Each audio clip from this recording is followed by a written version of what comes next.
My name is Cheryl. I'm 72 years old, and until recently, I thought I knew my son's heart well. Tell me, what kind of son looks his mother in the eyes, and yet takes from it the only place that was theirs in the world? The house where I lived for nearly 50 years, where I raised Ethan, where I slept next to my husband until he left, was taken from me without a word. And the worst, it was delivered, on a platter, to his wife's family, while I was still recovering from a month in the hospital. Maybe you clicked on this video because something inside told you that this is not fair, and it is not. The truth is that we give everything. We believe that love is enough, and one day he discovers that he has become a nuisance, a weight, a nuisance. If you've ever felt that life has traded you for convenience, if you've ever been forgotten by those you created, then maybe my story is similar to yours. Here, I'll tell you everything. How it happened, what they did behind my back, and what I did when I found out. Because not all silence is weakness. Sometimes, it's just the beginning of a higher answer. But before we dive into the heart of this story, I need you to know one thing. Not all abandonment happens suddenly. Sometimes he comes slowly, with fake smiles, soft words, and when we realize there is no more ground. I returned home after 28 days in the hospital. 28. My feet were still weak, my body tired, but my heart carried hope. But when I climbed the steps of the balcony, the key did not turn, and through the window, I heard a voice that froze me.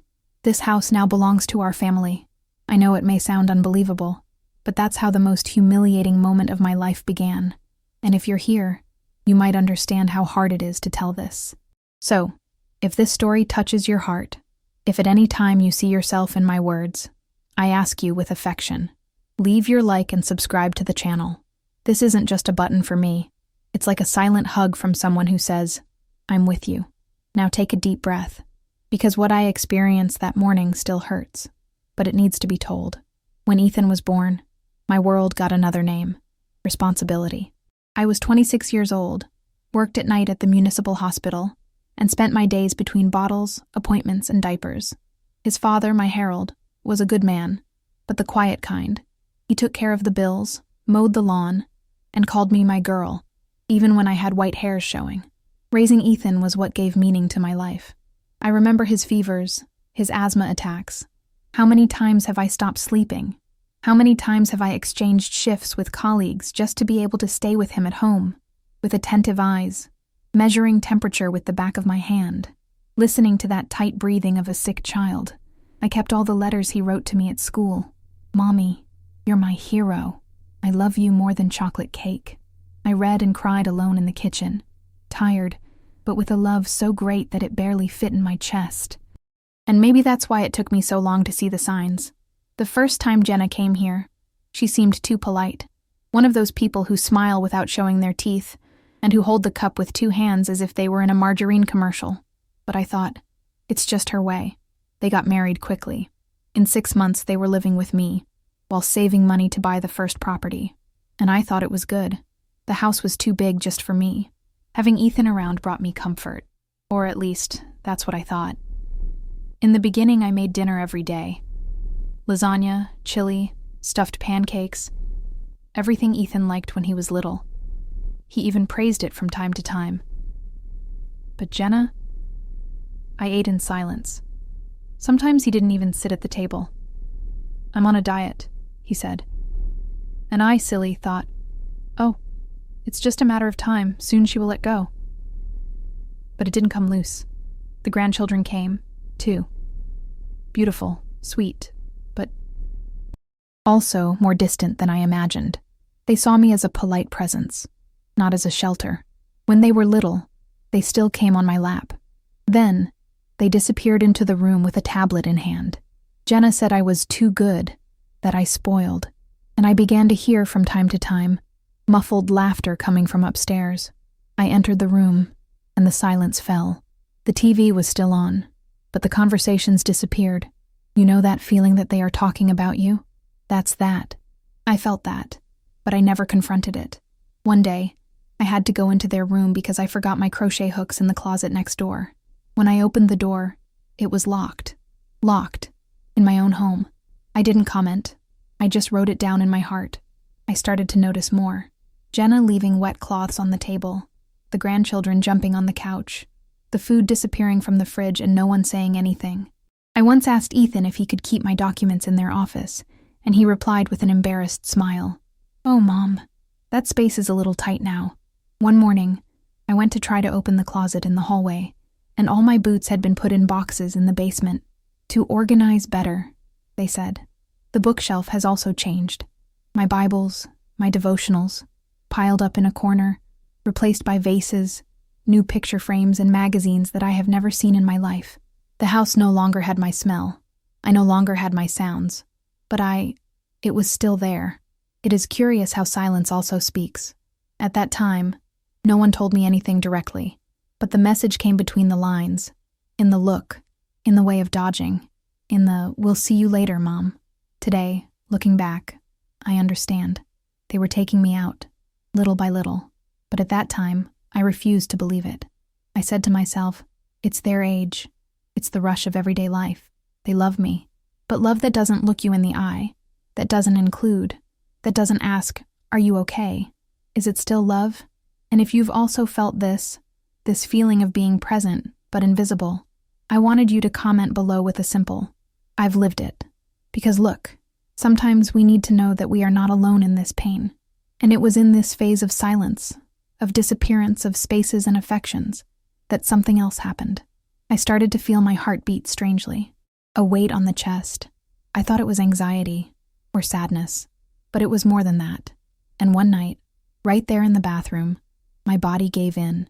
But I'll tell you about that in the next part, because that's where it all really began. That week, I had already been feeling a strange tightness in my chest. It wasn't just physical. It was as if the soul was being squeezed, But I didn't want to bother. I have never been one to complain, much less to make drama.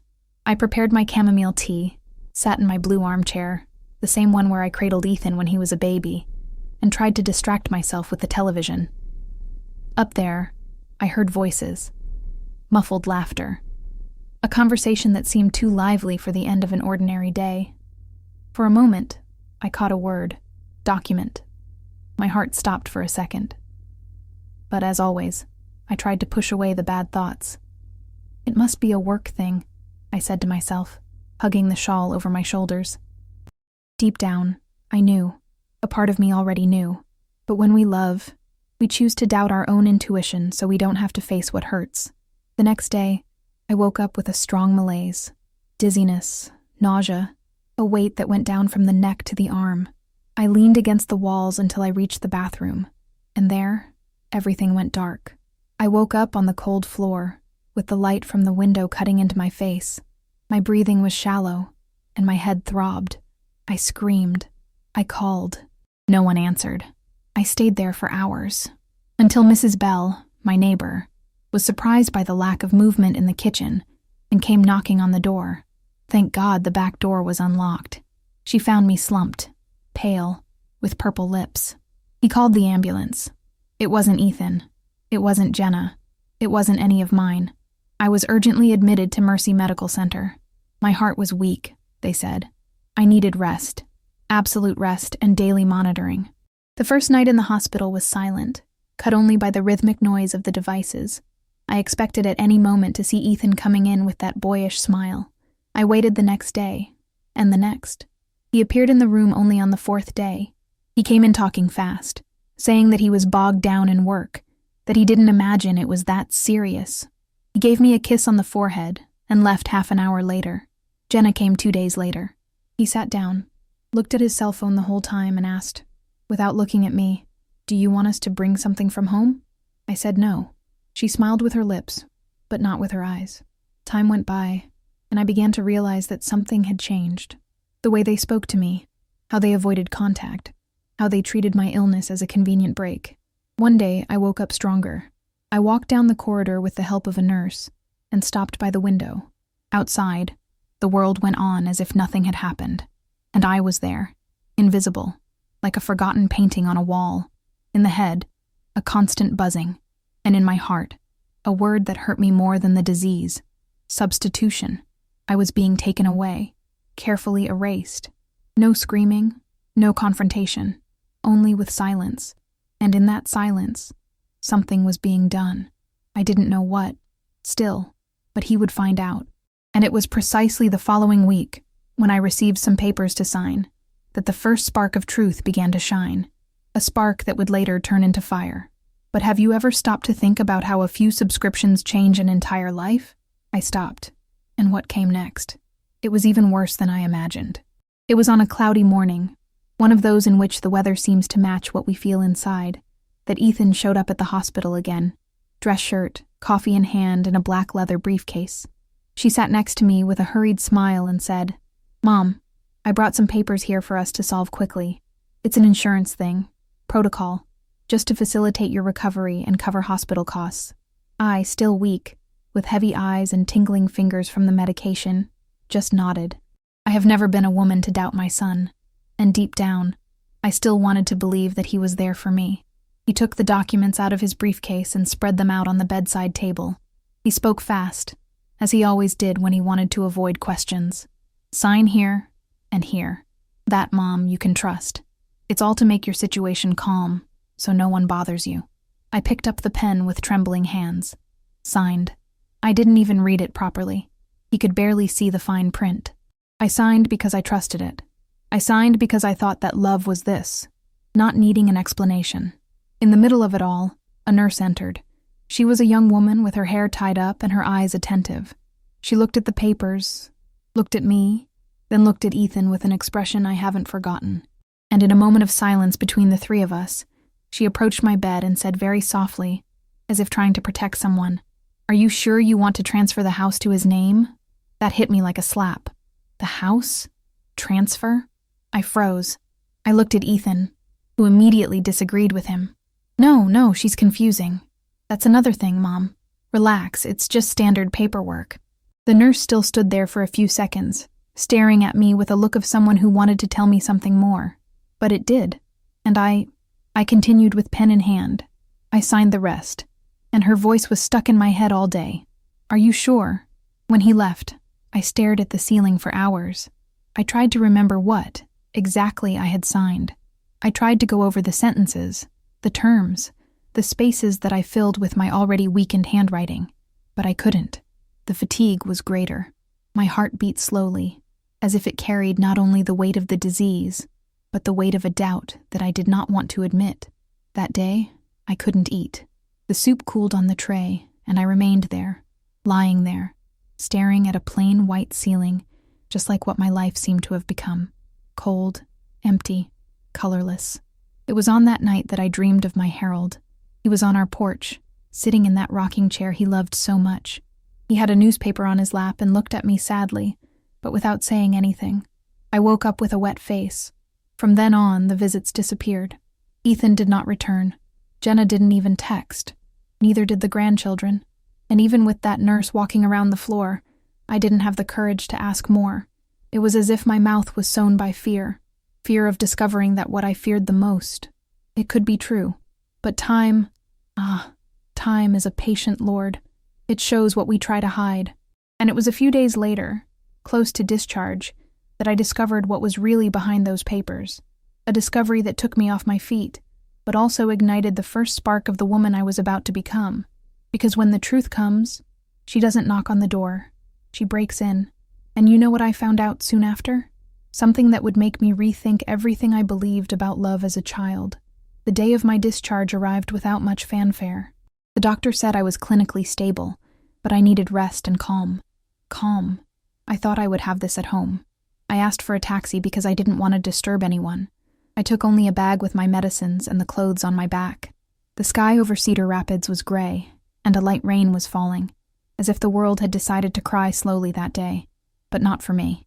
The taxi stopped in front of my house, and, immediately, something seemed wrong to me. The curtains were different. The carpet on the balcony was no longer the same, and in the garden, there were toys scattered around, but they were not my grandchildren's. They were big, colorful toys, like those we see in daycare. A pink bicycle with a basket, a blue cart, an empty inflatable pool. My heart raced. I climbed the 3 steps of the porch and tried to turn the key in the lock. Nothing. Caught. I took a deep breath and tried again. The key wouldn't turn. I knocked on the door hard, waited. I hit again. That's when she opened it. Jenna, in a gray sweatshirt, hair tied in a messy bun, holding a wet cloth in her hand. She looked at me as if she saw a stranger, and he said, with the naturalness of someone who talks about time, "What are you doing here?" I froze. The voice barely left my mouth. I could only say, "This is my home," and what she answered I will never forget. With the coldness of a door closing, she said, "Not anymore." Behind her, I saw a blonde woman painting the living room wall with beige paint. It wasn't anyone I knew. The dining table was different. The bookshelf no longer had my books. My photo frames disappeared. I stood there, soaked by the rain that was now falling harder. I held the bag to my chest, as if it were a shield, and she just kept looking at me, waiting for me to leave. "Where's Ethan?" I asked. "He's solving some things. We thought you were going to stay longer in the hospital, Cheryl." Cheryl, no longer mother. "Did you take my things?" My voice came out low. She sighed, like someone who has already grown tired of pretending. "Look, it was all done within the law, okay? Ethan solved it. Don't do that scene, please." Scene. I took a deep breath. I looked inside once again. The wall that Harold had painted blue was now white. My wooden watch is gone. Even my blue armchair. It was no longer there. I turned my back slowly and went down the steps, as if returning from his own wake. On the sidewalk, the taxi driver was waiting for me with the door still open. I entered without saying anything, and when he asked, "Did you forget something?" I replied, "They forgot about me. If you've been listening to me this far, I wanted to ask you something. I'm here opening my heart, telling my story, every painful piece of it. If this is touching you in any way, if you've ever felt the ground disappear like this under your feet, leave a like on this video and subscribe to the channel. It's your way of telling me, Cheryl, I hear you. I'm with you. I still have a lot in store to tell you, because it was on that day, on that wet sidewalk, that I realized they didn't just take away my house, they took my name. And you know what happens when someone tries to erase everything you are? That's when we start to remember who we've always been. And what did I do after that? It was what no one expected. I went back to the hospital as if I were going back to the last place where I was still seen. I entered through the main door with the same tired body as days ago, but now lighter on the outside and more destroyed on the inside. I sat on one of the benches at the reception and hugged my bag to my chest, trying to convince myself that this was just a nightmare. The kind that we wake up sweating, but it passes. It did not pass. The hours flowed slowly like the serum I had taken days before. A nurse, the same one who helped me walk through the corridors when I was still hospitalized, recognized me. He approached with a cup of coffee in his hand and a look that mixed concern and pity. "Do you want me to call someone from your family?" he asked. I shook my head. I didn't want to. There wasn't. That night I slept right there, sitting, huddled up, my feet swollen and my soul in ruin. Nobody called me. No one asked for me. In the morning before sunrise, I went to the city registry office. I took a taxi with the little I had left in my wallet. The attendant asked me for the registration number of the property. Gave. She typed into the computer and, after a few seconds of silence, said, "It's here in your son's name. The transfer was made almost 2 weeks ago." I didn't ask anything else. I didn't complain. I didn't cry. I didn't scream. I just thanked them, took the copies, and left. The papers seemed to weigh 100 kilos in my hand. The city was freezing that day. I sat on a bench in the square in front of me and stood there, with the wind beating on my face, trying to understand at what exact moment my world collapsed. And do you know what hurt the most? It didn't go home. It was not the furniture, nor the erased memories. What hurt was knowing that he didn't warn me, that he had time to look at me, to talk to me, to say anything. But he chose silence. He chose convenience. And there I was, with the shaky signature of someone who trusted too much, sealing his own expulsion. I had already lost my husband. He had already buried his father and mother. I had already seen friends leave before their time. But nothing, absolutely nothing, compared to losing her own child, in life. And if you think that was the hardest part of the story, wait to see what I discovered when I decided to return to that neighborhood once again. A neighbor was waiting for me with something that changed everything. Martha welcomed me with open arms, without asking any questions. He just opened the door and said, "Come in, Cheryl. Here there is hot tea and a clean bed. That simple gesture made me collapse inside. It was as if, after being torn from my own life, someone gave me back a little humanity. She gave me a room upstairs with a flowered bedspread and a yellow light lamp, the kind that makes you want to sleep only to forget. That night, I sat on the edge of the bed and stared into silence. But this time, it wasn't the silence that hurts. It was the silence that consoles. I looked around and asked myself, how do we get here? I raised a child with love, with hot food, with a blessing on his forehead before bed. I did my best, even when all I had was almost nothing. The next morning, Martha called me for coffee. She had freshly prepared pumpkin bread and brewed coffee. I couldn't eat much, but the gesture fed me. After the meal, she looked at me tenderly and said, I went to your house yesterday, just to understand what happened. I froze. I passed by your garden. The sign with his last name is no longer there. But do you know what I found, Cheryl? A cardboard box in the trash, full of photos. Dirty, wet, but yours. I took it. She left the kitchen and returned with the box in her arms. When he put it on the table, I immediately recognized. It was mine. It was from the sideboard in the living room. I opened it with trembling hands. The photos were moldy around the edges, but still recognizable. The first one I pulled was Ethan's, 3 years old, sitting on the grass, with his face dirty with chocolate cake. Then, another, on the day of his graduation, me with my hair up, a navy blue dress that I bought in installments just for that day, and he with the diploma in his hand, smiling to the side. Not for me, but I was there, as I always have been. I pulled them one by one. Birthdays, Christmases, Sunday lunches, Harold on the grill, me carrying cake on the porch, Ethan laughing with his cousins. Each photo was a small death and a living memory. They threw it away, Martha. She nodded with teary eyes. Everything I've been, they threw it away. But there, in that mute pain, something strange began to happen. A small light went on inside me. Not anger, not yet, but of lucidity. I still remembered every photo, of every moment, of the words he said, the smells of the kitchen, the music that played in the background. The house may have changed its name, but the story inside her, it was mine. And you know, as I held that picture of us on the stairs, with Harold still alive and Ethan a teenager, I felt something I hadn't felt in days. Firmness. It's as if we were sewn inside with memory thread, and as much as they try to cut, if we still remember, we still are. If you've made it this far, I wanted you to stay with me until the end. Because look, the strongest moment of this story is yet to come. There is a twist, one that even I didn't imagine. And when she came, there was no turning back. That day, as I collected those photos one by one and let them dry in the sun in Martha's backyard, I made a promise to myself. I would never give my trust with my eyes closed again. I would never give my name again without first asking where he was being taken. And in the middle of that afternoon, as the breeze shook the clothesline with the photos held by clothespins, an idea began to form in my head. It was not revenge, it was justice. And that was the idea, which led me to a certain law office in downtown Cedar Rapids. And there, everything began to change.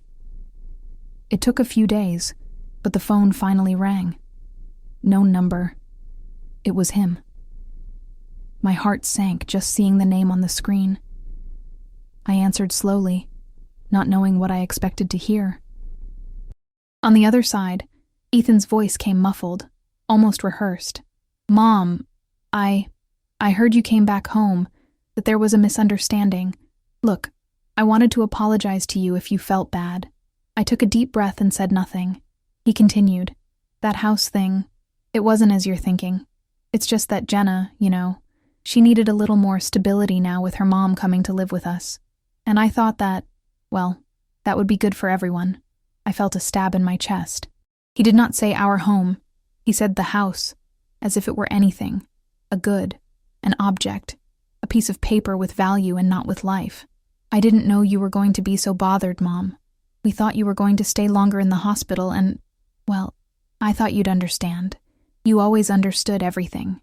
Understand. I always understood. I always gave in. I was always the one who made room, the one who smiled, the one who said, okay, son, I'll get by. Then he let out the phrase that turned the key inside me. Stay cool for now, okay? Then we solve it calmly. Stay cool. It was at that moment that I felt my voice being born from a new place. It wasn't screaming. It wasn't anger. It was a firm calm, as if she had risen after a long time on her knees. You don't have to worry about me anymore, Ethan. Silence. On the other side, he tried to babble something, but I had already decided. Turned off. No crying. No drama. I just closed my eyes, and for the first time in many years, I felt a kind of freedom that I didn't even know existed anymore. And you know, there is a moment in life when we stop trying to understand why certain people hurt us, and start deciding what to do with what is left. If you've ever had to say no to someone you loved, if he has ever had to put himself first even with a heavy heart, comment below. I understand you. Sometimes, knowing that someone has gone through this also gives us the strength to continue. That day, after hanging up the phone, I went to Martha's kitchen, prepared some mint tea, sat on the porch, and looked up at the sky. Still cloudy, but I knew the weather was going to turn, because what I said in that phone call wasn't just a no. It was the beginning of my yes to myself, and the next day, in that same spirit, I took my bag, put the documents in the briefcase, and I went back to the city center.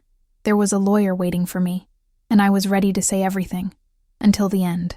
That night, Martha's room was too quiet. The quilt that had once given me comfort now seemed to weigh down my chest.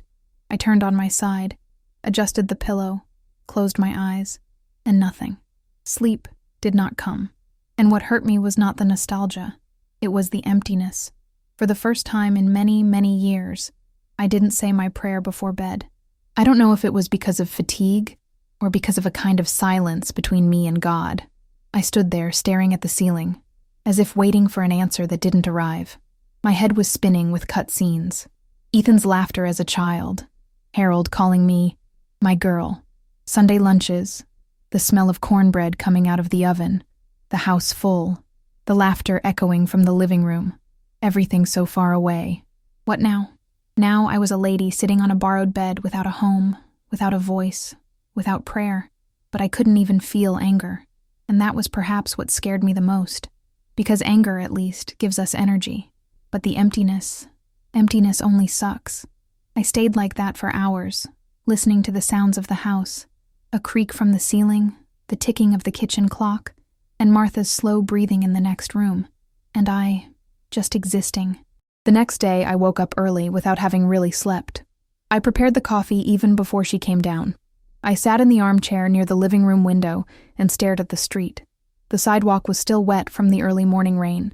I saw the neighbor leaving with the dog, the lady at the end of the street putting the garbage out. People's lives went on. And me? I stayed there for a long time. I don't know how much. The sun rose, then hid again. And at some point, I had a simple thought, but it changed everything. I needed to understand. Do not fight. Do not scream. Not trying to recover what was perhaps already irretrievable, but understand. I took my bag, organized the papers, put on a light lipstick, something I hadn't done since hospitalization, and ordered a taxi. On the way to the center, I was silent, but different from the silence of the night before. It was a silence of someone who began to rearrange the pieces inside, of those who got tired of waiting and decided to move. I arrived at the law firm recommended by a friend from church. It was in an old building with red bricks near the municipal library. The name on the sign was Sullivan and Miles. Entered. The receptionist, a dark-skinned girl with calm eyes, received me with kindness. I said that the lawyer was already waiting for me. When I entered the room, a man with gray hair and thin glasses got up from his chair, greeted me with a firm handshake, and said, "Cheryl, please sit down. You can tell me everything. No rush." And there, in that space full of books, I started talking. For the first time, from the beginning, without cutting out the ugly parts, without protecting myself. I told him about the hospital, the papers, the nurse, the locked door, Jenna's phrase. I told him about the garbage. He listened to everything in silence, taking notes on some sheets. When I finished, he sighed, crossed his fingers and said, "We have a way, but first of all we need to have access to the original transfer document. And I need to know something, Cheryl. Did you sign of your own free will?" I was quiet for a moment. And then he said, "I signed because I trusted. I didn't read it. I didn't understand, but I trusted." He nodded. "So the basis of this is trust. Let's see what they did to her." I left the office with a new feeling in my chest. It wasn't hope yet, but it was direction. And on the same day, when I returned to Martha's house, something happened.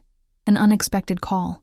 A person from the past who reappeared, saying that he knew more than I imagined about all this. And what she told me, it opened a door that I didn't even know existed. Her name was Karen Whitmore. Office on the 3rd floor, overlooking the central square, and an entire wall covered with diplomas. A tall woman, with a straight posture, firm voice, and eyes that saw beyond what I said. When I entered the room, she stood up, greeted me with a respectful handshake, and asked me to sit down. "Tell me about the beginning. Take your time," she said. And I counted. I talked about the hospital, the papers, the nurse's phrase. I told him about the key that wouldn't turn, Jenna's phrase, the woman painting my wall. I told him about the photos in the trash, the call from Ethan, the silence of my night without prayer. I even talked about Martha, the tea, the window, and the emptiness. She listened without interrupting me, just taking notes. When I finished, she asked me to hand over the documents I had taken. He extended his glasses to the tip of his nose and began to read with surgical attention. The silence in the room was becoming dense, heavy. "Cheryl," she said after a few minutes, "this is more serious than you think." I felt a chill down my spine. "Your signature was collected while you were hospitalized. There is a record of sedation, morphine use. This compromises your full consciousness. And in addition, there was no neutral witness. The only signature that appears as a gift is Jenna's own." I kept quiet. She leaned back in her chair, crossed her arms, and looked me in the eyes. "Do you want to fight for this house?" I took a deep breath. It wasn't anger that I felt. It was something cleaner, sharper, like when the river water recedes and we finally see the bottom. "I want justice, whatever it is." Karen nodded firmly. "Then let's do it the right way. No screaming, no rush, but with truth." There, at that table full of papers and folders, I felt something change inside. It wasn't just about the house. It was about what it stood for. My story, my dignity, my voice. And you know, sometimes justice begins with a simple enough. If this piece of my life can become a mirror or a hug for someone, will it help me to carry it forward? Like and subscribe here to the channel. It makes more difference than you think. Sometimes we just need to know that we are not alone to move forward. On the way out of the office, the sun was already setting. The sky mixed orange with gray, and for the first time in a long time, I didn't feel in a hurry to get home. Because now, even without a home, I had a direction, and it was the next day, with the documents in hand, that I received a letter, coming from an address that I knew very well. What was inside her? It was the spark that was missing, and maybe the first sign that the truth was going to start coming out. I spent that morning sitting on the floor of Martha's back room, with open boxes all around me, and the smell of old paper in the air. It was like diving into a chest of myself, and honestly, it was harder than I imagined. Each envelope, each receipt, each letter pulled me back to some moment that I thought I had forgotten, but that was there, alive, just waiting to be touched.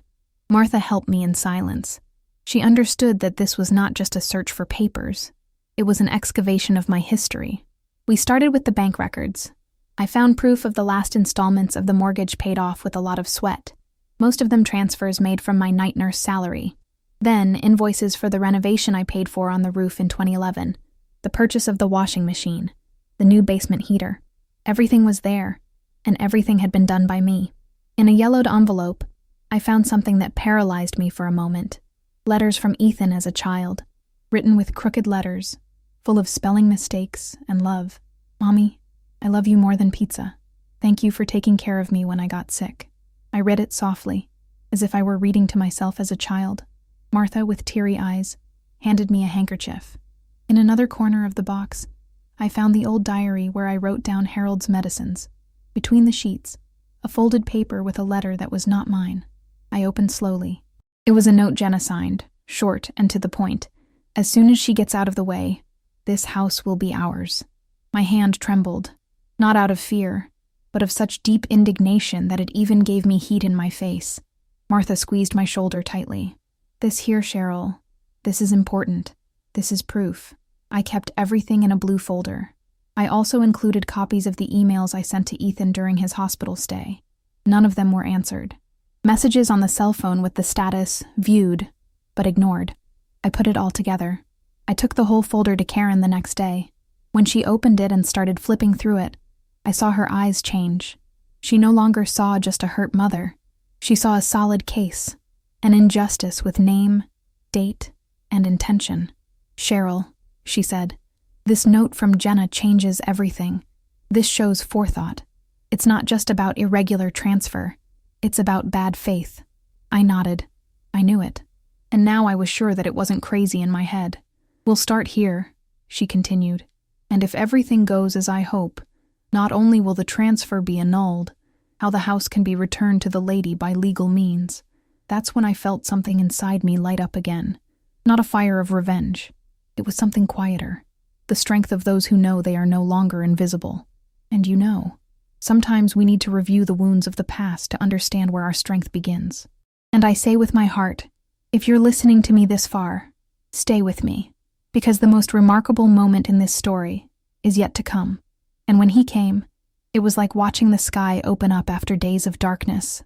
That same afternoon, Karen called me. Her voice was different, more urgent. She had discovered something in the registry records, something that did not match the signature made at the hospital. And what did it reveal? Could change everything once and for all. The phone rang in the middle of the afternoon. It was Karen.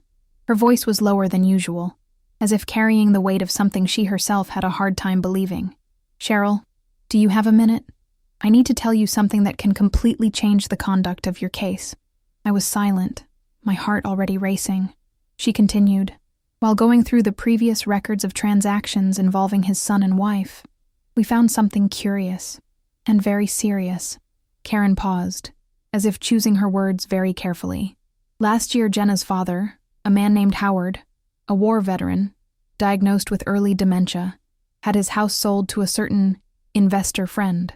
On paper, everything seemed in order, but behind the scenes, he didn't understand what he was signing. It was a property that had been in his name for more than 30 years. I closed my eyes and took a deep breath. Her voice continued, "We are collecting testimonies. The nurse who took care of him at the time has already given a report saying that he was crying, saying that they took everything from him. Cheryl, they've done it before." I was silent for long seconds. I looked out the window of Martha's room. The leaves began to fall from the trees, announcing the end of autumn. My eyes followed a squirrel through the electric wire, as if I wanted to distract myself from the pain that was coming without asking permission. "So, it wasn't just me." The words came out slow, heavy. They already knew the way. Karen confirmed, and at that moment, it all made sense. Jenna's coldness, the whispers, the rush with the papers, Ethan's indifference. They did not err out of ignorance. They did it out of practice. And you know, there are memories that stick to us like the smell of baking cake. They come back when we least expect them. At that time, I remembered a conversation I heard last Christmas when they thought I was already asleep. Jenna said, "He doesn't even remember his own name properly. It's better to solve this soon before the state gets involved." At the time, I thought it was about some distant relative. I never imagined that it was her own father. It's hard when we realize that what we experienced in our skin is just part of a pattern that repeats itself, destroying stories that are not told. And look, if you've been here until now, listening to me, I wanted to invite you. Take a minute and think about a memory of yours. One of those that no matter how much time passes, she always comes back. It can be a pain, a joy, or just a conversation that changed everything. Share it with me in the comments.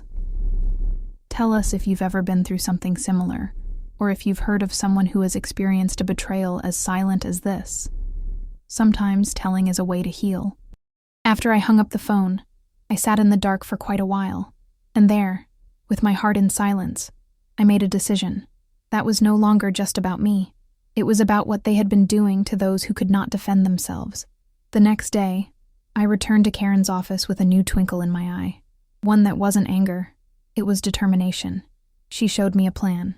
And this plan, It involved something that was going to put Ethan and Jenna in front of the truth, with everything documented, in front of those who mattered most. And what happened in that meeting, no one expected it. That Sunday, I put on my light blue dress, the same one I wore to my grandson's baptism, and went to church with slow but steady steps. Martha wanted to go with me, but I said I didn't need to. That walk was only mine. First Baptist Church has always been my refuge.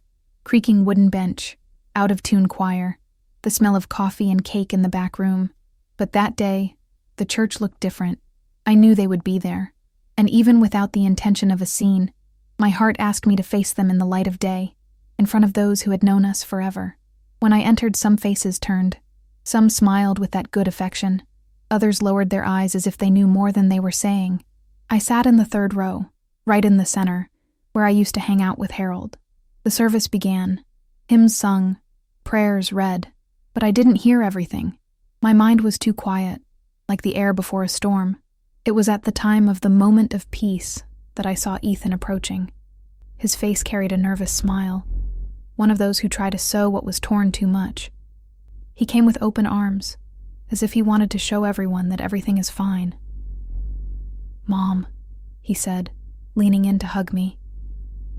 I backed off, not with violence, with delicacy. I just took a step back and looked right into his eyes. He said nothing. I just looked. The whole church saw it. The gesture was small, but the silence around it was deafening. Jenna, who was right behind, made a little play. She widened her eyes, put her hand on her chest, as if to say, "My God, what's going on?" But I just looked away and went back to my seat. During the rest of the service, I felt the whispers increasing. No one spoke out loud, but embarrassment was in the air, like smoke that you can't see, but you feel. In the end, Pastor Walker, a man of firm faith and wise words, came to me. He squeezed my hand tightly, as if giving support in a simple gesture, and asked softly, "Cheryl, are you okay?" I looked him in the eyes, and with a calm but firm voice, I answered loud enough for those closest to me to hear. When God takes something from us, sometimes it's to clean up the land and show who was a weed all along. The silence was immediate. A gentleman coughed in the back. A woman dropped her purse on the floor, and little by little it spread like a biting breeze between the seats. It was not my intention to cause a scandal, but it was not my duty to hide truths either. As I walked out the side door, I saw some brothers from the church looking at each other. Others greeted me with a different respect, a kind of reverence that came not from the pen, but from the realization that I had endured more than many there imagined. That morning was not the end of anything. It was the beginning of a new way of being seen, no longer like the silent lady who made cookies for her grandchildren, but as someone who decided, with all the composure in the world, to stop accepting the unacceptable. And what I found out when I got home that day, it was the final spark. Because inside the envelope that Martha received while I was in church, there was a subpoena, and she wasn't for me. It was for them. When I returned from church that Sunday, Martha was in the kitchen heating the cornbread we had made the day before, but there was something in her eyes, a more restrained care, as if you know you are holding back a delicate piece of news. She held out the envelope to me as soon as I closed the door. "It arrived while you were in the service. It came from Karen's office." I sat down at the table, took the handkerchief out of my bag, and opened the envelope with steady hands. Inside, there was a copy of the judicial protocol, the official request for reversal of the deed to my house, signed, sealed, and forwarded to the Lynn County Probate and Family Law Court. The reason? Defect of consent and abuse of trust. The words were there, dry, objective, and I read everything slowly, as if I savored every comma. Further down, attached, was the formal notification that Ethan would receive in the coming days, via a court official. It was clear. The transfer of ownership was being challenged in court on the basis of hard evidence that I was not in full physical and mental condition at the time of signing, that I was induced by blind trust, without an impartial witness, and on sedative medication. But it was the last part that made me take a deep breath. Karen suggested, and I agreed. Attach a personal, handwritten letter in my handwriting, in order to end any informal ties with him and Jenna. It was a decision. Not emotional, not impulsive. It was the end of the line. I took my old stationery, which still had lilac flowers in the corner, and wrote calmly, Son, I gave you the roof, and you left me out in the open. Nothing more, nothing less. I folded it carefully, put it in the separate envelope, and handed it to the lawyer, who attached it to the documentation. That wasn't meant to hurt. It was to be recorded, a truth that no longer fit inside me. And when Karen called me to confirm that the subpoena had been personally delivered to Ethan with the time, date, and signature of receipt, I just closed my eyes and thanked her in silence. The pain still existed, of course, but there was something new on top of it. A kind of peace that only appears when we stop begging for crumbs of consideration. Some people asked me afterwards if it wasn't better to try to talk, to resolve among the family, to avoid exposure. But what many don't understand is that sometimes protecting one's dignity is more urgent than keeping up appearances, and it was on that night that one of the most unlikely people knocked on my door. Someone I hadn't seen in years. Someone who knew more about Jenna than I could have ever imagined. And what this visit told me opened a new chapter that would change everything. On Wednesday morning, Martha entered the room with her cell phone in her hand, her brow furrowed and a tone of voice that I already knew, that way of someone who doesn't want to alarm, but needs to warn. Cheryl, your son has been saying things around, on social media. I took out my cell phone, and there it was, a long text, with a photo of him hugging his children, and the caption said, "It's sad to see a mother who was once so strong now confused, attacking those who only tried to take care of her. We did everything with love, but sometimes love is not understood." I read each line without haste. It didn't hurt. It just made me feel sorry. Because there was not the Ethan I raised, the boy who wrote me letters with drawings of the sun. Here was a cornered man, trying to control the narrative with beautiful, empty words. He didn't stop there. He sent messages to brothers and sisters in the church, trying to justify it. She said that I was fragile, influenced by people who don't want to see their family together. He tried to paint the image of a wronged son, but the more he talked, the more people began to connect the dots. A sister from the church, Mrs. Beulah, stopped me at the exit of the market. "Cheryl, sorry to ask, but if he just wanted to take care of you, why did you have to leave your own house with a bag in your hand?" I just smiled. I didn't need to answer. The question, in itself, was already a mirror. Jenna, on the other hand, kept her face steady, her heels high, her smile rehearsed. But the cracks began to appear. First there were the crossed looks of the neighbors, then the whispers in the market. And the hardest thing to hide, their children, smart teenagers, started asking questions. Martha told me that she saw the girl, the eldest, crying sitting on the step of the sidewalk. He said he heard her ask her father, "Is it true that Grandma was kicked out?" There are things that we live and keep, but maybe by telling, we help another heart to breathe. Enjoy this video and subscribe, and let's make this story reach those who need it, because not every pain needs to become a secret. The perfect family image that Jenna had been trying so hard to maintain began to crack, and it wasn't on the outside. It was on the inside. When the truth begins to leak out, she has a way of reaching corners that no one imagines. And me, I followed in silence, watching. Justice had already been triggered. The words, the gestures, the posts, all that was being documented. Because when the truth comes, it doesn't scream. She reveals. And the following week, I received an unexpected call from a court employee. The judge in charge of the case requested a preliminary hearing. It was not common. And that meant one thing. Something in the process had drawn too much attention to ignore. What this hearing revealed, it was the first official crack in the sandcastle that Ethan and Jenna had built. On the day of the hearing, I woke up before the sun. Martha made strong coffee, and I ate only half a piece of toast. The stomach didn't accept much, but the heart, his heart was firm as it had not been in a long time. I put on my dark gray ensemble, put on a discreet lipstick, and tied my hair in a bun that reminded me of my nursing days. I looked in the mirror before I left and said to myself, "You've survived the worst thing. Today, it will only show what is already clear." We arrived at the Des Moines courthouse just before the scheduled time. The building, with its austere facade and cold corridors, had the silence typical of those who keep big decisions. Karen greeted me at the door with an organized briefcase, and that look of someone who knows what she is doing. Martha held my bag, and her gaze embraced me more than any gesture. Ethan was there, sitting on the side of the hall. When he saw me, he averted his eyes. Jenna, next to him, wore a light beige suit, but nervousness leaked through her fingers that kept moving in her lap. The judge entered. A middle-aged woman, hard but attentive eyes. He asked for silence, started the hearing with objectivity. The session would not be long, but the intensity that took over the room made every minute weigh like a stone. Karen began by presenting the documents. The deed signed at the hospital, the dates of hospitalization, the medical exams that proved the use of sedative medication in the week of the signature, the absence of a neutral witness, the messages ignored by Ethan during the period, and finally, Jenna's note. As soon as she gets out of the way, this house will be ours. I remained silent the whole time. I just watched. It was not my role to defend myself. I had already lived, and that was the greatest proof of all.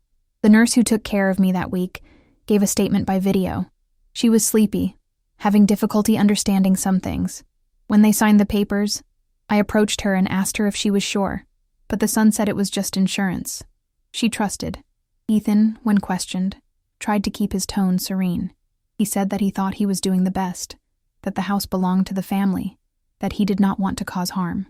Jenna barely spoke. She blushed, tense, staring at the ground. That's when the judge looked at me. His eyes searched mine steadily, and then returned to Ethan. What was done here? It has another name that is not love. There were no screams. There was no hammer beaten. But in that instant, the truth was spoken out loud. The whole room seemed to hold its breath. I didn't smile. I just thanked him. I got up slowly, with the dignity of someone who had walked for a long time in the dark and finally saw a crack of light. As I left the courthouse, the icy wind hit my face as a reminder. Life goes on, even after the fall. And on the way back, in the car with Martha and Karen, I received an unexpected call. It was Ethan's lawyer, and what he proposed. It was the last thing I expected to hear. When the phone rang, we were almost arriving in Cedar Rapids. Karen answered first, then put it on speakerphone. Ethan's lawyer's voice was restrained, almost cautious. He said that his client was willing to negotiate an amicable settlement, as long as I reconsidered the idea of continuing with the process. Karen looked at me, waiting. I didn't have to think too much. I replied calmly, "Tell him that my answer has already been given, in court, and in writing." 2 days later, the envelope with the official seal arrived. The sentence. I read slowly, word for word, as if I were sewing a fabric that had been torn by force. The decision was clear. The deed to the house went back to my name. The judge recognized the defect of consent, the abuse of trust, and the fragility of the moment in which the papers were signed. Ethan and Jenna had 30 days to vacate the house. I didn't cry. He doesn't smile. I just closed the envelope, leaned it against the living room table, and took a deep breath. The news spread quickly. The neighborhood knew. The church commented. Some people called me. Others sent me cards. Beautiful words, kind gestures. But what struck me the most was the silence coming from the other side. Jenna disappeared from social media, as if deleting photos would erase choices. Ethan kept trying to maintain the pose, but the cracks were visible even to those who didn't want to see. They said that the children began to answer differently, to slam doors, to ask too much. They commented that there were debts, that the house they were staying in was not even theirs, that the marriage had become a minefield of accusations and resentment. But me, I just came back. I returned to my house on a cloudy afternoon, without announcement, without ceremony. The key turned in the lock. The door opened with a slight creak, and the smell was no longer the same. There was an emptiness in the air, a different silence. I entered slowly, room by room. The room was clean, without much furniture. They took almost everything. All that was left was a bookcase leaning against the wall, and an old lamp that didn't even work anymore. In the bedroom, the mattress was still there, but the blue blanket that I sewed myself, that one they had taken. I stood in the middle of the hallway, alone. And you know what I thought? That the real cleaning was not the one I would do with a broom and cloth. It was another. In the days that followed, I reorganized the space. Every corner, every shelf. I replaced the old photo frames. I hung the kitchen clock that Harold loved. I made coffee with cinnamon and let the smell come back. And little by little, I was erasing not the physical traces, but the invisible traces of those who did not know how to honor a home that was made with so much love. Some neighbors asked if I was going to sell. Others said that I should move to another city, start over away from so many memories. But I smiled, because starting over sometimes is not leaving. It's staying. It is to make it clear that those who destroyed did not take. And as I folded the clothes that had been left in the last drawer, I found something unexpected. A crumpled envelope, hidden between old sheets. Inside, a ticket that wasn't mine, nor Jenna's, nor Ethan. It was someone I never expected to see involved in this. And what was written there? It changed everything I thought I already knew. I found the folded note among the old sheets in the last drawer of the bedroom dresser. It was an aged paper, with slightly torn edges, and the handwriting, shaky but familiar, belonged to my older sister, Lorna. She had passed away more than 10 years ago, and yet, there was her handwriting, alive before my eyes. If you ever get betrayed by someone inside, don't blame yourself. The problem was never in your kindness, Cheryl. It's just that there are people who only know how to drink from the source and spit in the well. I sat on the edge of the bed and stared at that phrase for long minutes. It was as if my sister had left it hidden there on purpose, like a message in time, waiting for the right time. And maybe that was it, the right time, because that day, for the first time since I returned home, I felt like I didn't have to fight anymore. I walked around the house in silence, as if walking inside herself. Every wall, every knock of the wooden floor, every creak of the door told me a different story. Stories of when Ethan was little and ran barefoot with a blanket on his back, pretending to be a superhero. Stories of Harold arriving with flowers wrapped in newspaper, just because it was Wednesday. Stories of afternoons with the neighbors, the smell of baking bread, conversations on the balcony. But there were other stories there too, the most recent. The empty sofa where I once sat waiting for a visitor who didn't come. The kitchen where I heard whispers. The closed door to Ethan's room. The toys that never returned to the garden. There was no more anger. What remained was an old tiredness, the one we only feel after carrying something that was not ours for too long. And so, I decided. I called Karen to talk and asked for help to put the house up for sale. Not out of revenge, but because I understood that keeping those walls standing was like keeping alive a story that no longer needed a stage. It was time to go. With the value of the sale, I did 2 things. First, I made a generous, anonymous donation to an association here in Iowa that cares for elderly victims of family abuse. I just asked them to use it to offer shelter and support, which I know makes a difference. The second, I bought a small but comfortable trailer, only with what I needed: bed, stove, closet. I named it Silent Hope and started shooting. First I went to Missouri, then Illinois, then I went down Route 66, stopping at gas stations, old snack bars, roadside markets. I met women like me, each one with a different scar. One had been forgotten by her children after her husband's Alzheimer's. Another had been dumped by her daughter after a stroke. One said to me, while we were having coffee in a small town near Tulsa, "We create with so much love, but there are children who only learn the value of their mother after they lose even the right to call." These conversations became mirrors, and at each stop, I wrote letters, some for Ethan, who I never sent, others for myself, as a way of organizing what still lived in my chest. Some, I wrote to God, not to ask, just to thank you for not letting my heart harden. Today I understand. Peace is not what we feel when we win. It's what we find when we move away. But the world is round, and everything turns. And it was on one of those mornings, standing in a roadside cafe, that I received an envelope without a sender. I recognized the lyrics as soon as I opened them. It belonged to one of the grandchildren, and what was written there took my breath away. The envelope had few words, but enough to disarm any wall that still existed inside me. "Grandma, I'm sorry. We were small, but now I understand. Can I visit you one day?" It was Liam's, my eldest grandson. It pierced me like a warm wind on a cold day.